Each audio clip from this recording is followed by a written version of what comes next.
Hi, this is Dr. Mercola helping you take control of your health. And today we are joined by Dr. Lee No, who is a naturopathic physician and has wrote an incredible book on one of my favorite topics, mitochondria. And I don't think you're going to find a better book out there to help you understand the importance of these vital subcellular structures that are vital to your health. So welcome and thank you for joining us today.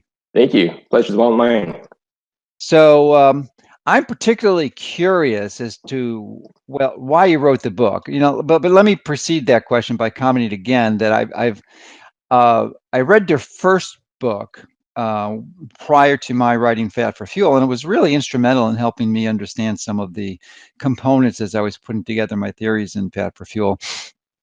And I greatly appreciated it, but your new book is even better, goes into far more detail. So you've been passionate about this for a long time, and it's not something that most clinicians would gravitate towards. And it appears from reading your book that this is just a guess, but you can expand on it, that one of the motivations for this was anti-aging because it's very obvious that mitochondria, if you optimization of mitochondria are really the central key to extending longevity, at least with current technology. So Absolutely. Yeah. was that the motivation for the book or?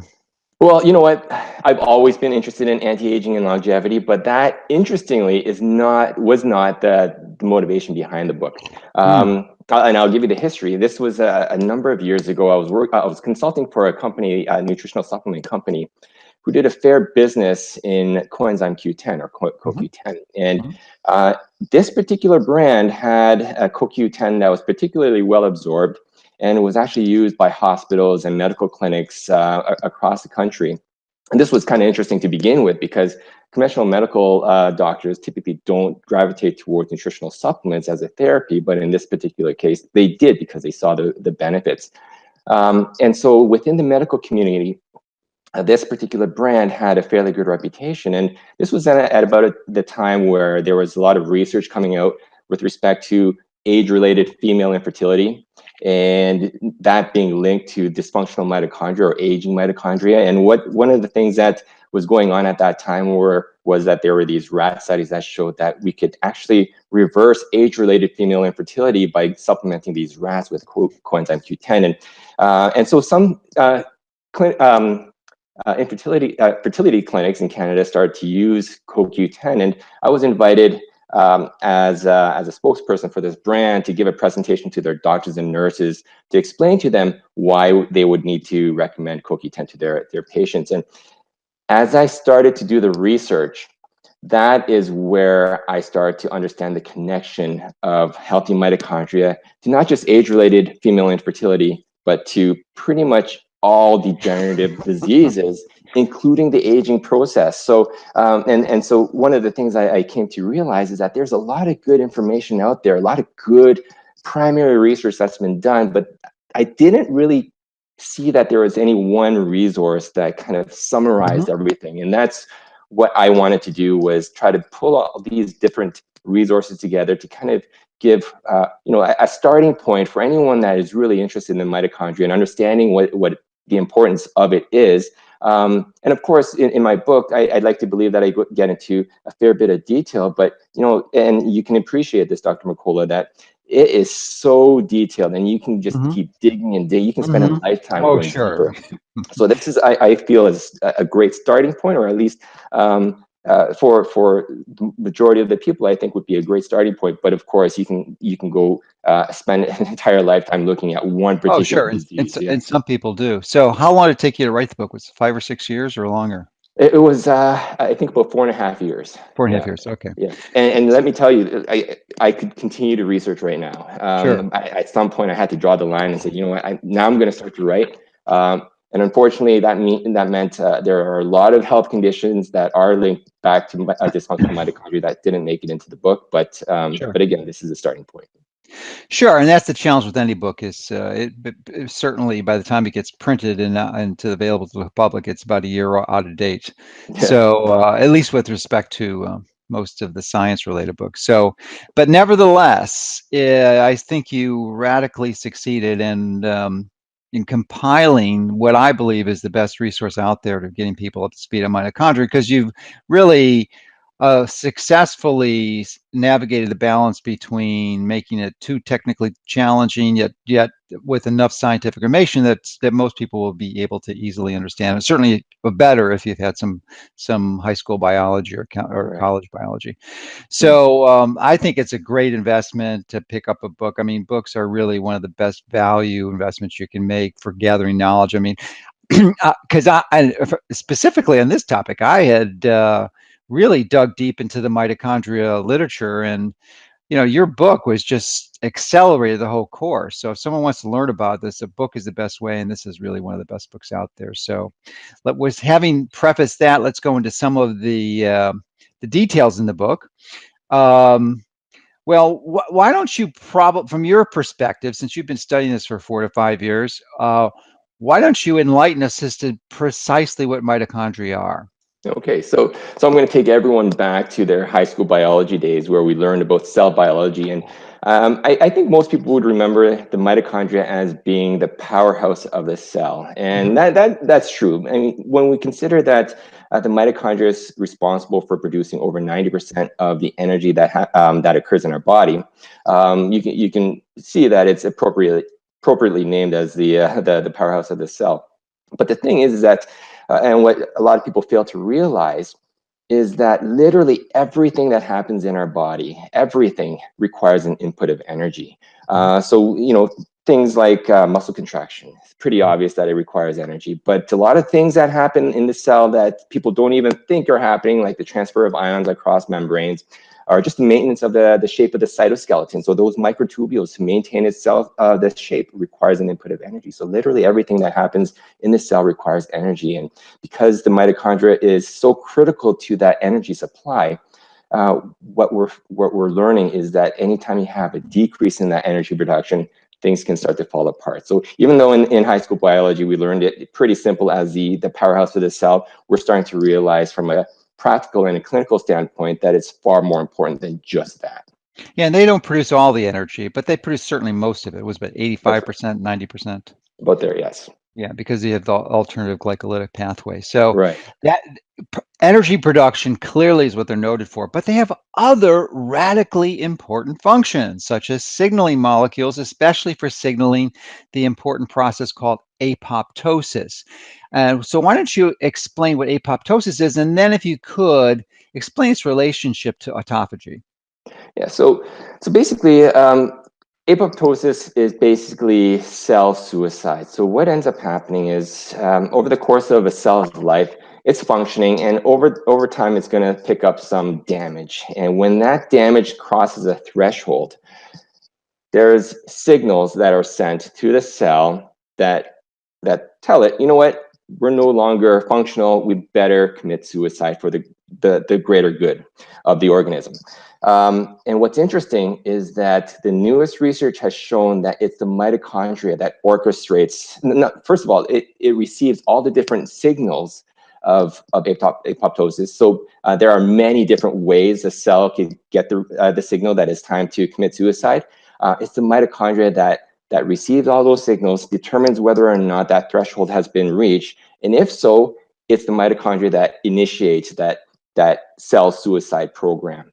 The interesting thing to note, however, is that if your mitochondria are dysfunctional, first of all, it might not be able to understand those signals properly and not give the signal for apoptosis when it's supposed to happen. But the other thing is that all those different things that happen in the apoptosis cascade also require an input of energy. So again, even though it might be able to read the signals properly and give the signal that it's time to commit suicide, if there's not enough energy being produced, well, you're going to allow these defective cells to survive and multiply. And that's one of the things that, again, the newer research is showing that when you have dysfunctional mitochondria, that is the basis behind what we know as cancer. Yes, that's the key, because who cares about cell suicide? But if you connect the dots, as you just mentioned, the largest issue is, of course, increasing your risk for cancer. And with 50% of the people watching this likely to come down with cancer in their lifetime, that's a big issue. So, Definitely. and and dysfunctional is sort of an amorphous concept that's difficult to understand because could be at a biomolecular level. But actually, if you look at a electron microscopy, and Dr. Seyfried's done a lot of good work on this, and you can see that not only do the numbers of mitochondria decrease, but they become small and deformed, and the endoplasmic reticulum within the mitochondria becomes damaged. So it's, when mitochondrial dysfunction is the core of almost all chronic degenerative disease. Yeah. Yeah, there's no question. So now helping us understand that I think is really crucial. So why don't you elaborate? Because you really are able to expand on some of these really important concepts, and I haven't really seen better illustrated in any other text. The process of energy generation and how that causes damage.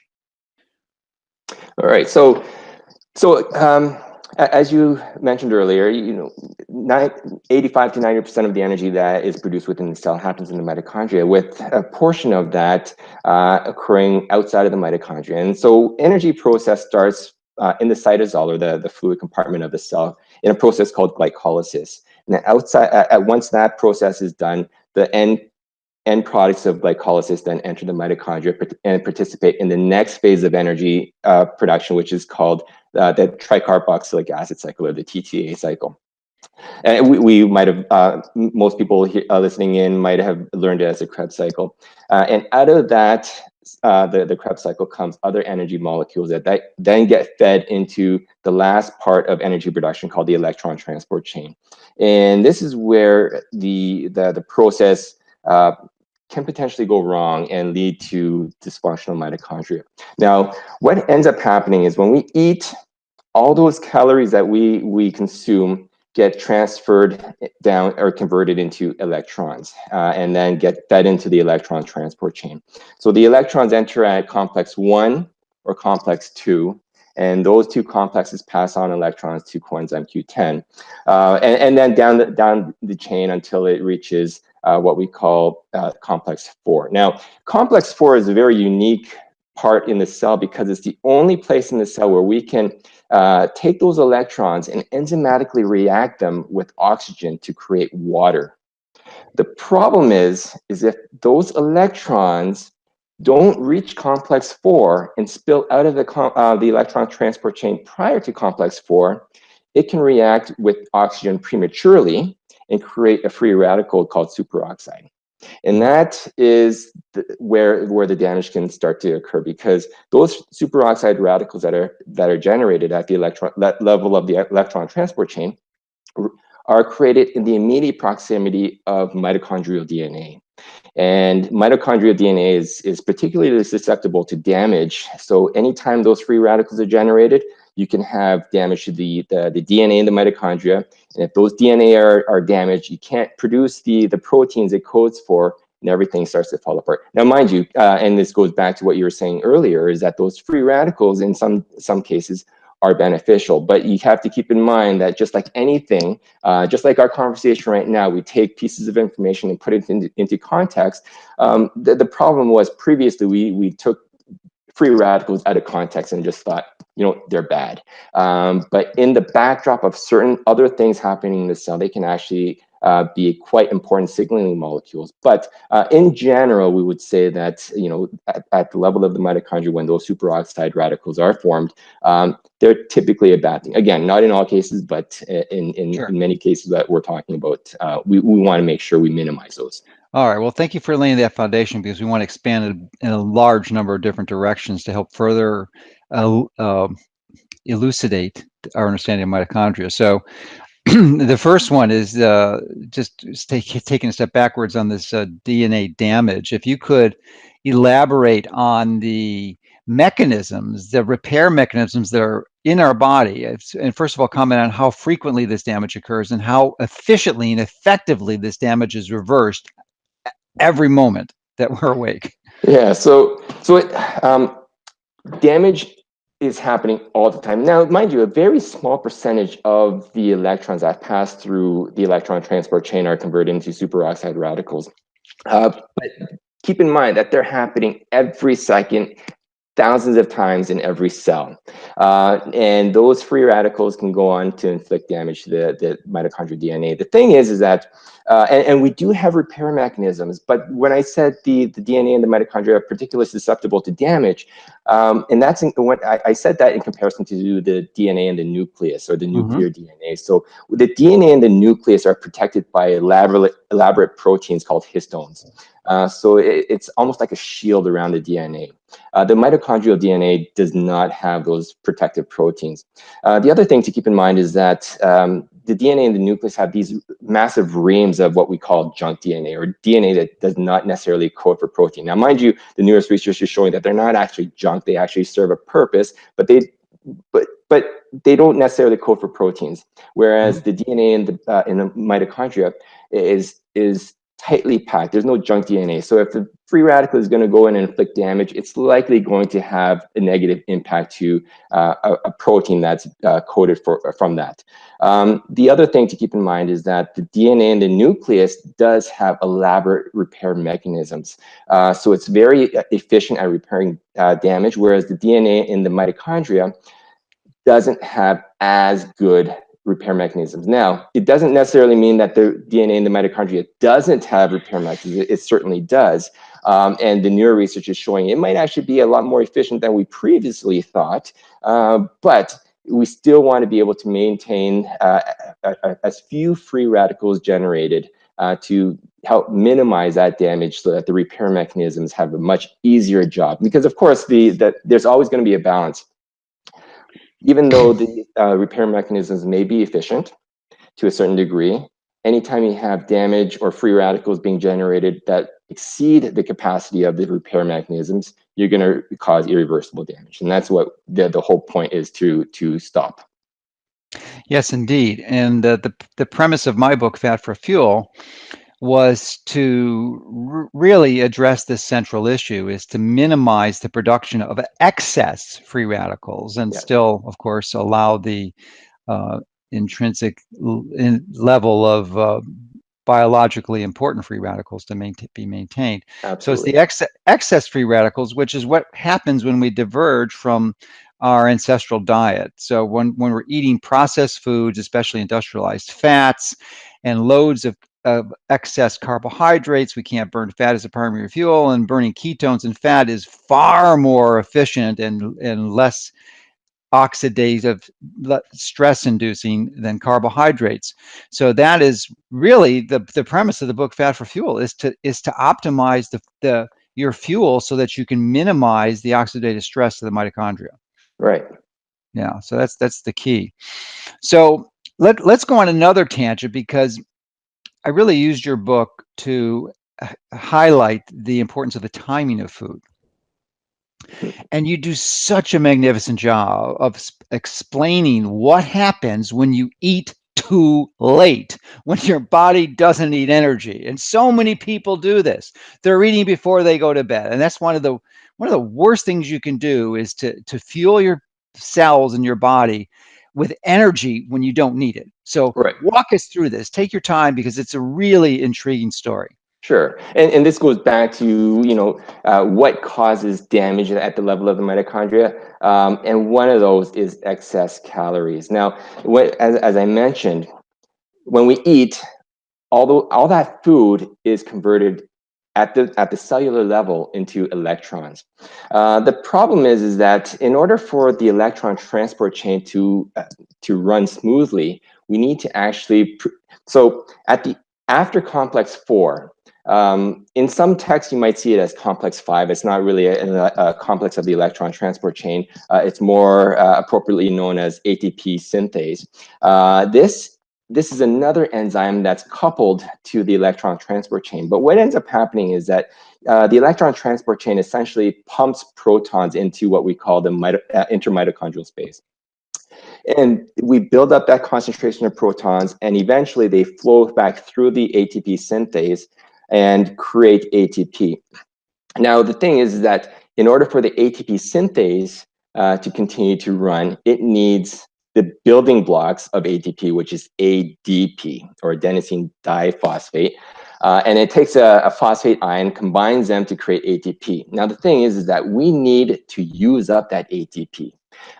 So when we use up ATP, our bodies break off that third phosphate and create ADP again. And that cycle can happen over and over again as long as we're using up that ATP. The problem is that especially at night, when we're ready to go to bed, where we're going to be sedentary for 8 hours, for the next 8 hours. At least we hope. Not 6 hours like most people. True. What's happening there is that we're building up this ATP, but we're not using it. We're not breaking it down to ADP. So essentially what ends up happening is that ATP synthase, that enzyme, basically shuts down. It doesn't have the building blocks of ADP anymore. What ends up happening then is the entire chain backs up. So the electrons cannot flow through the electron transport chain. Protons aren't being pumped anymore. But because we ate at that, late in the day, all those electrons are continuing to flow into the mitochondria and continue to enter the electron transport chain. And like I said earlier, if those electrons spill out of the electron transport chain prior to getting to complex 4, where it can be enzymatically reacted with oxygen to create water, what ends up happening is that they spill out. And in fact, the studies have shown that complex 1, so basically the entry into the electron transport chain, is the #1 site of endogenous free radical production in our bodies. So basically what this is showing is that when we have too much calories or electrons entering the electron transport chain, and it's not progressing as fast as it should or to meet the demands needed by the amount of electrons. So basically what we're seeing is a mismatch in supply versus demand. Mm-hmm. You're going to generate an excess amount of free radicals, and again, that's going to spill out and create damage to the mitochondrial DNA. Yeah, and sort of a side point, but an important one, is that the two scenarios you described, eating late at night when your body isn't expending calories, and the one I elaborate in my book, Fat for Fuel, eating excessively processed foods, especially carbohydrates or predominant carbohydrates, is going to result in this the backup of electrons and the production of superoxide. Mm-hmm. So the problem here is when you have high superoxide, that superoxide isn't too bad. We've got enzymes like superoxide dismutase to take care of that, and it's not that pernicious a free radical. However, when you have high iron levels, as the most of the people watching this do, there's a reaction called the Fenton reaction, which combines with the superoxide to produce, the iron does, to produce hydroxyl free radical, which is the worst free radical in your body. So right. That you just magnify it. It's an exponential synergy in the wrong direction. Right. Yeah. So and even though in my book I do mention iron as a necessary component. You have to have enough. You don't want to be iron deficient, but most people Absolutely. Are not iron deficient. Yeah, and you definitely don't want an excess amount of iron. It's one of those nutrients that our bodies need, but can cause havoc when you have too much. Yeah, and I really think it's a major contributing factor for many people's cancers and heart disease, and it's basically very rarely screened for. I mean, the typical conventional physician does not understand this. So if you are seeing a conventional physician, then you really need to take it upon yourself. Look at my site.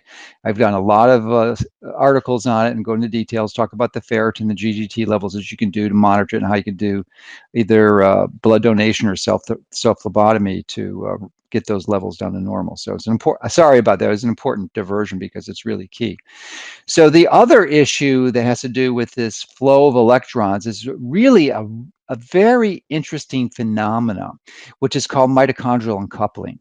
And I want you to take the time to run through this and then elaborate on how certain populations, especially those from tropical and subtropical areas like Africa, that individuals from that area that have the genetic descent are particularly high risk unless they are taking certain measures like exercising all the time. So it's an absolutely phenomenal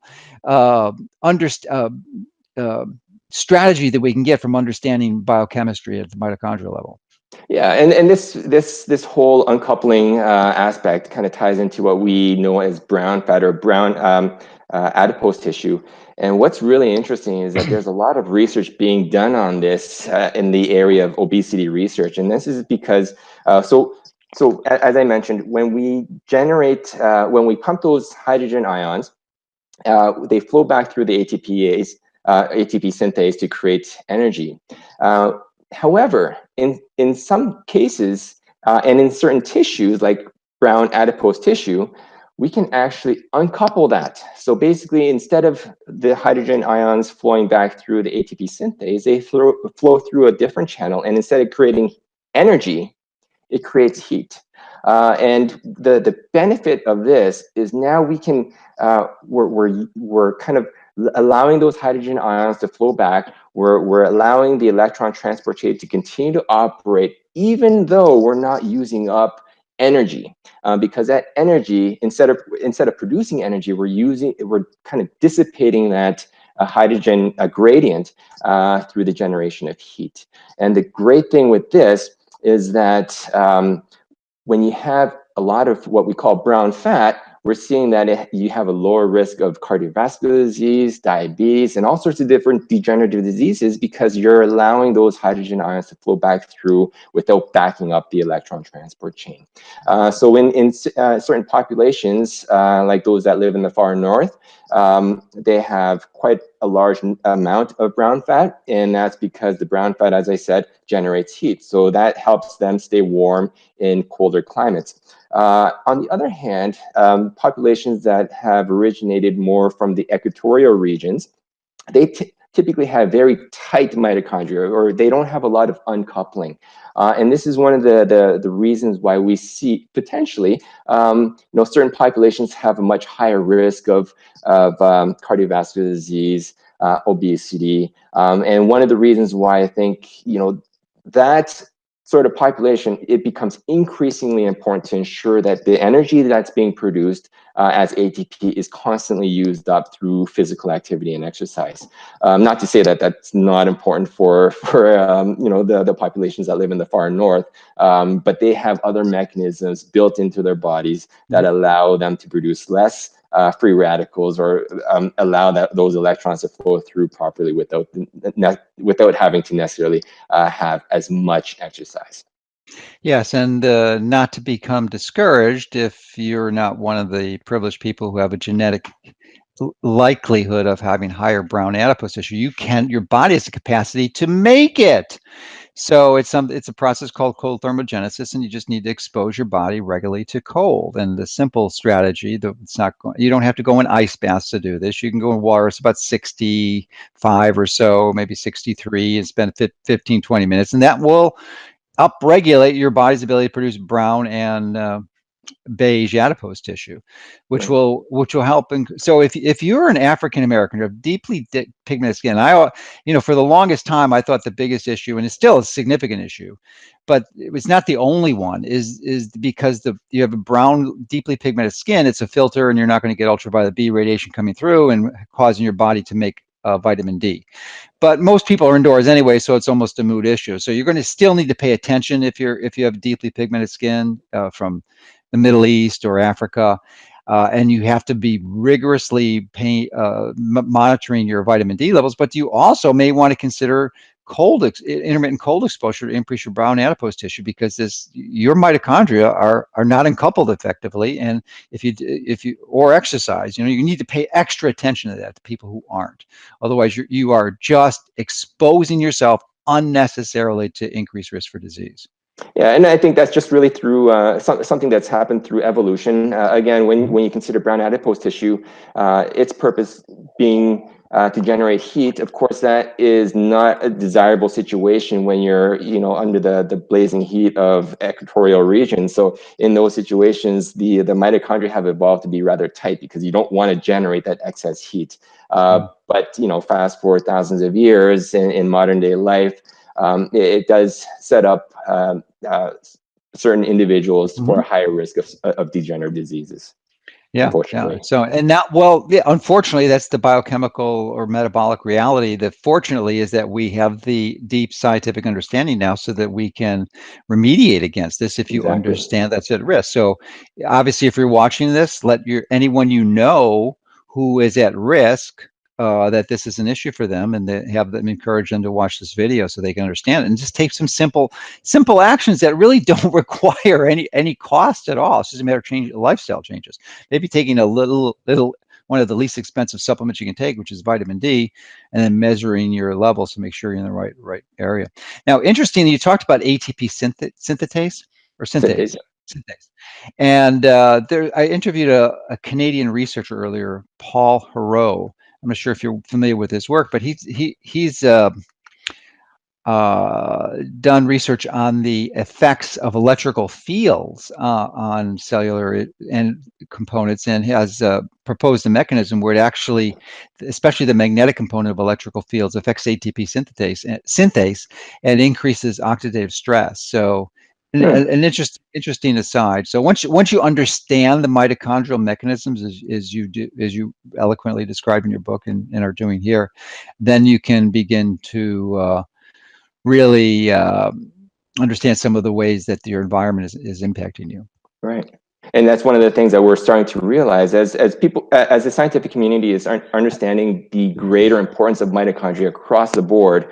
We're starting to research the effects of all sorts of different things like electrical fields, environmental toxins, and pollution on the health of mitochondria. So I think the field is just going to explode. We're going to get so much more information in the coming years to decades. And it's really going to shed light on the optimal ways to ensure that we're nurturing our mitochondria and minimizing the damaging effects and the damaging exposures.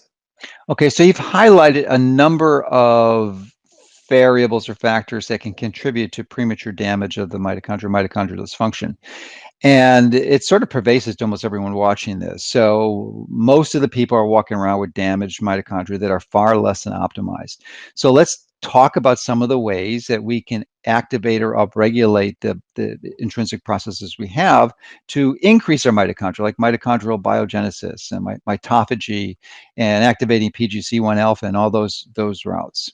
Yeah. Okay. So the two best, probably most researched ways is exercise, physical activity, and calorie restriction. The one that I like to talk about because it has so many more benefits is exercise and physical activity, and it's one of those things that is often boring to talk about because we've heard about the importance of exercise and the need to do it since we were kids. But now that we understand the importance of that and the benefit to the mitochondria, it becomes even more important. So exercise has been shown to upregulate all those genes like alpha PG1. It also helps upregulate other nuclear gene factors like NRF2. So these are all different genes that get upregulated with exposure to physical activity and exercise that help our mitochondria become more efficient, as well as help them grow and divide so that we actually have more mitochondria. And the whole that's simple. I'm going to simplify it here, but the whole reason why we end up with benefits to the mitochondria is that when we go through physical activity, we place an increased energy demand on the cells. And in response, now keep in mind, exercise and physical activity, we're breathing in a lot of oxygen. We're actually generating a lot of free radicals. And again, even though we typically think of free radicals as a bad thing, in this situation, under the context of not enough energy to meet the demand, those free radicals signal that we need more mitochondria. And so the body adapts to physical activity by the mitochondria dividing and becoming more efficient. So then the next time we go out and do some physical activity, it's less strenuous. We have a greater capacity to generate the energy that's needed to meet that demand. And that means that at rest, we're generating the workload of whatever the cell needs to do at rest is shared amongst a greater number of mitochondria. Each mitochondria is now under considerably less stress and therefore generating far fewer free radicals. And that's one of the reasons why we see physically fit individuals have a lower risk of pretty much all degenerative diseases, including cancer, as well as typically a longer lifespan as well. Yeah, and that's true for most people, but just to throw out a mild caution for the obsessive compulsives out there who think if a little bit is good, let's do a lot. Well, you've got to balance it. If you've over-exercised, you're actually creating mitochondrial damage. So you've got Absolutely, to yeah. rest and relax and balance it. And doing simple things like monitoring your heart rate variability can give you a really good aid to giving you the feedback to know when it's not a good day to exercise and just let your body rest and recover. Absolutely.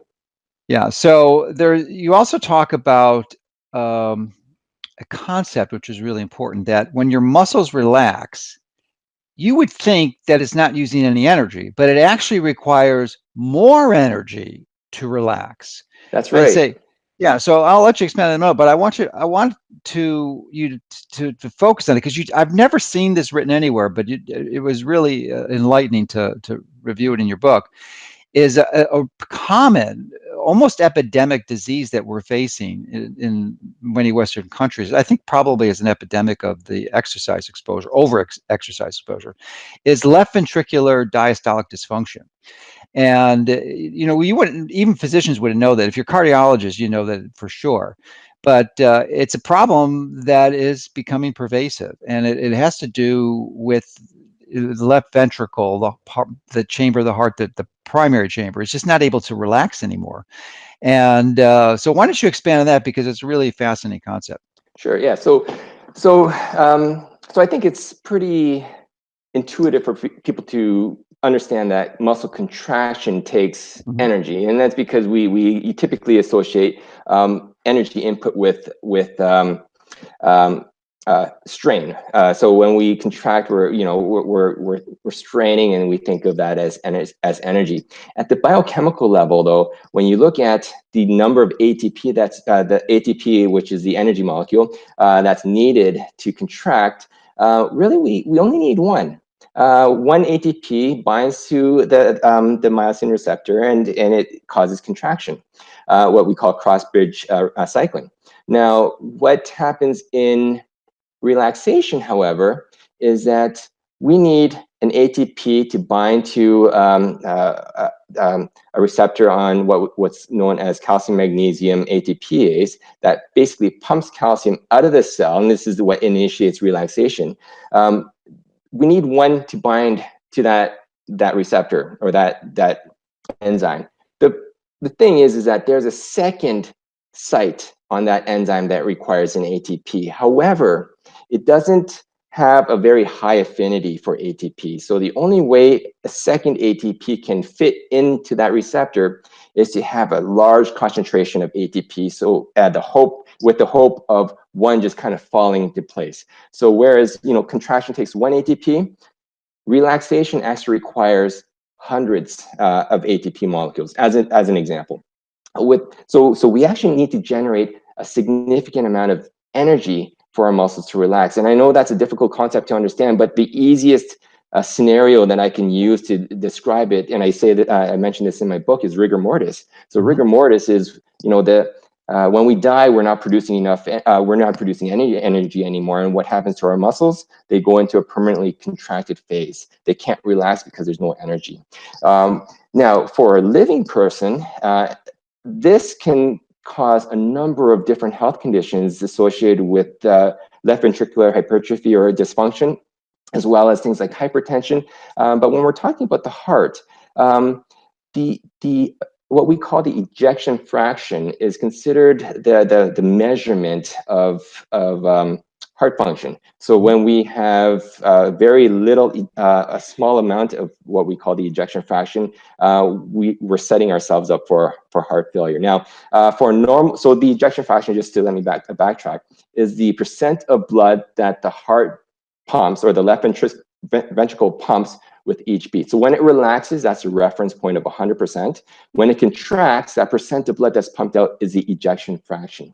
And what's normal is 50 to 70%.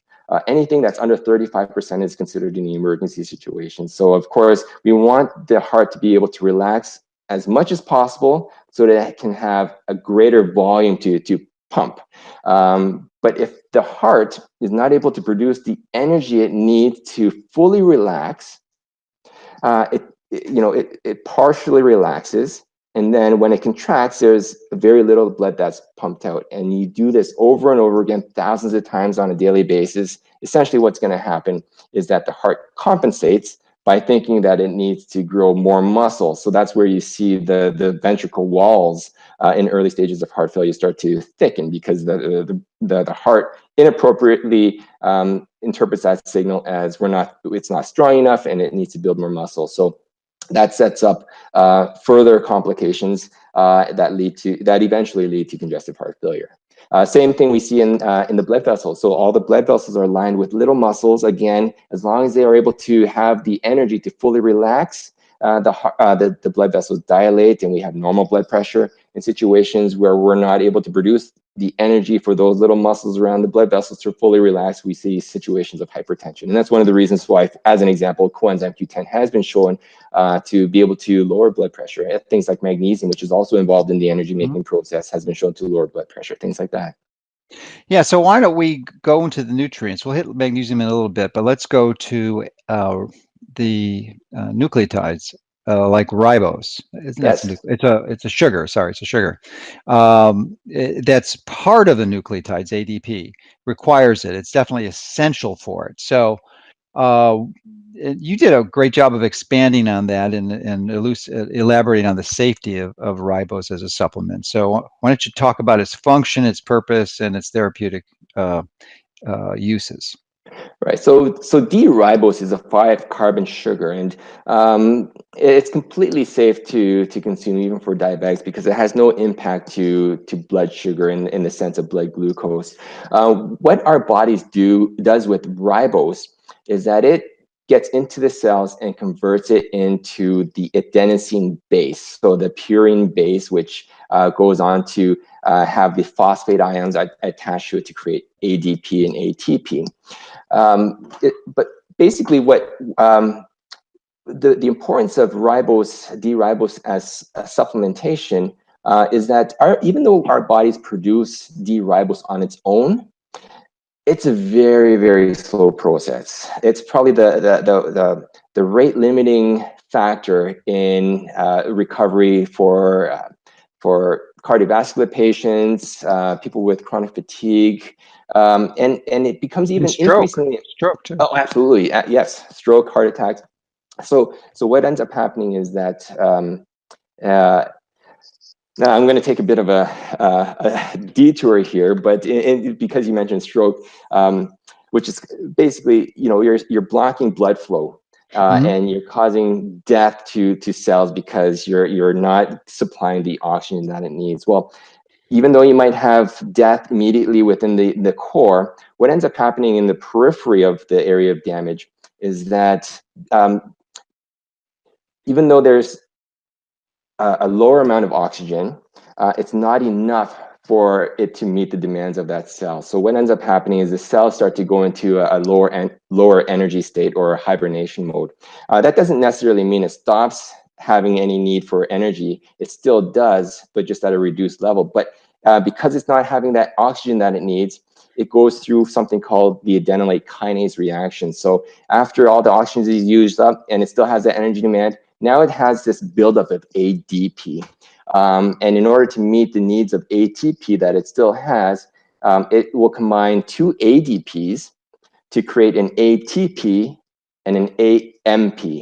Now, the ATP can be used to supply energy, but that AMP, or adenosine monophosphate, is something that the body does not want in the cell. So it ends up removing that out of the cell. The problem is that after a while, when blood flow is finally restored, we go to the hospital, we take the blood thinners, blood flow is finally restored. Now we have a rush of oxygen, and these cells all of a sudden need to wake up. And going back to that ATP synthase, now that ATP synthase has the energy, or the capacity to go at full speed again. But now we've removed all that adenosine molecule out of the cell because of that adenylate kinase reaction that was occurring while we had no oxygen. So this sets up something called reperfusion injury, where we actually see an incredible amount of cell death and damage after blood storage is restored. And one of the ways to get around that is to supply the body with the adenosine or D-ribose, so it can actually produce that adenosine molecule and have enough of those building blocks to ensure that the ATP synthase is continuing to run smoothly without necessarily creating those free radicals. So D-ribose is incredibly important, probably one of the most important nutritional components for a subgroup of individuals that are suffering from heart attack, stroke, and like I said, things like chronic fatigue as well. Yeah, so it would seem that as you described, the evidence is really clear, overwhelming. There's virtually no toxicity. It's almost impossible to overdose on this. What is your speculation as to why this isn't part of the standard operating procedure for those who are suffering a heart attack or stroke? I mean, this should be put in the IV bags, injected in. I mean, it's almost criminally reprehensible malpractice that it's not. Yeah, you know what, I think the conventional medical field is just slow to react to a lot of the new ideas and the new research that's coming out. I think they're probably going to get to it eventually, but at this point, it's still too early in the game, so to speak. The thing is that in a situation where we can predict a stoppage in blood flow, things like cardiac surgery, we can actually prime these cells so we can give patients D-ribose before cardiac surgery, so that the risk or the damage, the extended damage that comes out from reperfusion injury is minimized. But of course, with heart attack and stroke, which is not planned for, these individuals are probably not taking D-ribose prior to that event, and that's one of the reasons why we see such a greater negative outcome from unplanned events like that versus planned events like cardiac surgery. Yeah, so it's still, I mean, you outlined some the extremes and the pathologies, but just for those with most all of us who have mitochondrial dysfunction, probably not a bad idea to be taking some D-ribose regularly, especially if you exercise. And what would you say is, from your review, the ideal dose and the timing of it? Well, when it comes to D-ribose, anything is going to be better than nothing. So even if you're taking, a few grams, it's going to be better than nothing. But the minimum therapeutic dose is typically around 5 grams, and you can go. And some studies have used 10 grams or even 15 grams. So, but I would say 3 to 5 grams is the minimum. But if you get anything, it's going to be better than nothing. The other thing I should also mention is, especially with low carb diets. One of the things that I think would be great for individuals going through any sort of low carb program is to supplement with D-ribose. And that's because typically what happens is that our bodies use glucose as a starting point to create D-ribose. But like I said, that is a very slow process in itself. But in a situation where you're really cutting out glucose, that your body is going to shift any sort of spare glucose that it has into serving other purposes. So those individuals, it might take a very, very long time to rebuild any sort of purine pool or energy pool in the sense of adenosine molecules in the absence of D-ribose supplementation. So especially anyone that's going through a nutritional ketosis or anything like that, I think D-ribose is definitely something to consider. Yeah. And do you think there's benefit to taking it continuously, like putting 5 grams in half a gallon of water or a quart of water and drinking it throughout the day? That's a good question. Again, I think that theoretically, I think that should be just as good as taking a bolus once a day or twice a day. I don't see why that would have any. I don't see The why that downside. would be any different. Yeah. Okay. Well, let's get back to magnesium, another vitally important mineral, not just for mitochondrial function, but for health. It's probably the single most deficient mineral that we have. It's really the most important, the most prominent divalent cation or 2+ charge inside and outside the cell. And we need it, and from especially from mitochondria. I mean, most people aren't aware that it's not just ATP; it's magnesium ATP. And Yes. if you don't have magnesium, you're not going to be making ATP. So why don't you expand on that, because it's just so important.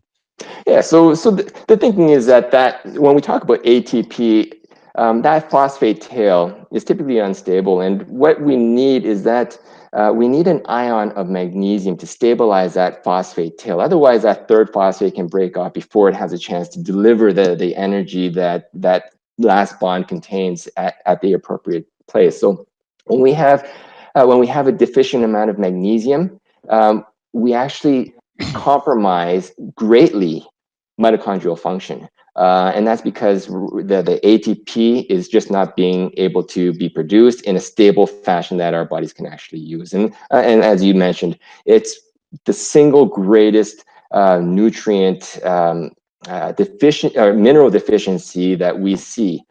So I think one of the things that again, one of the many things I think a lot of people need to be taking on a fairly regular basis is a source of magnesium. Yeah, I would say it's the rare individual, the exception, who doesn't need it. I think this is one that almost everyone needs to be on some form of supplemental magnesium. You say, well, we can get it from our diet, but most of the soil's been depleted, and we've gone over that extensively in the past. So where your typical sources, especially vegetables, are going to be, unless you're growing them yourself and composted soils, probably not going to be ideal. So you need to take it and take as much as you can, and there's almost no side effect from or metabolic side effect, because there's this intrinsic safeguard to overdosing, because if you take too much, you get loose stools and you poop it out. So you can't overdose on it. It's pretty interesting. I think vitamin D and magnesium are the two essential nutrients that almost everyone needs. Mhm. But there are others, and you had mentioned at the beginning that one of your initial motivations for writing this book was an offshoot of your involvement with CoQ10 and trying to explain that to clinicians. So why don't you go to CoQ10 and its cousin PQQ? Right. So CoQ10, as I mentioned when I was talking about the electron transport chain, is that component of the chain that accepts electrons from complex 1 and complex 2, and then it shuttles those electrons and drops it off to complex 3.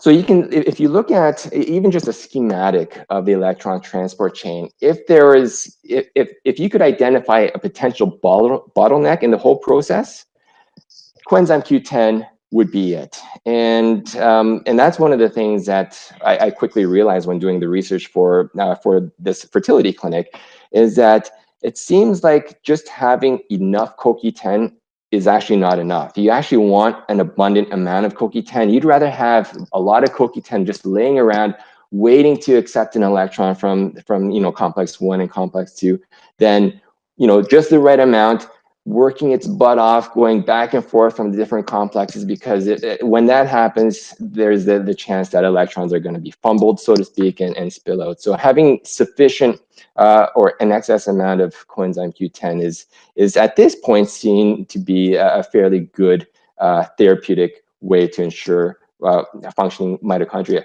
Now, the thing is that coenzyme Q10 also has other functions outside of being a participant in the electron transport chain. It's also one of the key antioxidants in the blood.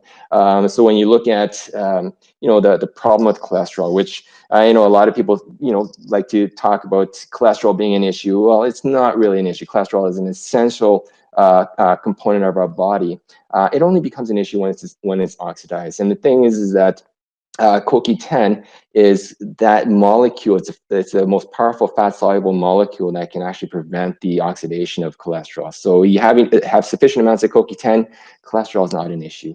It also acts as a signaling molecule, and it can also protect cell membranes from damage as well. So there are a number of other benefits to CoQ10 other than that fall outside of the mitochondria. But of course, its main area of benefit is going to be improving the function of mitochondria. PQQ.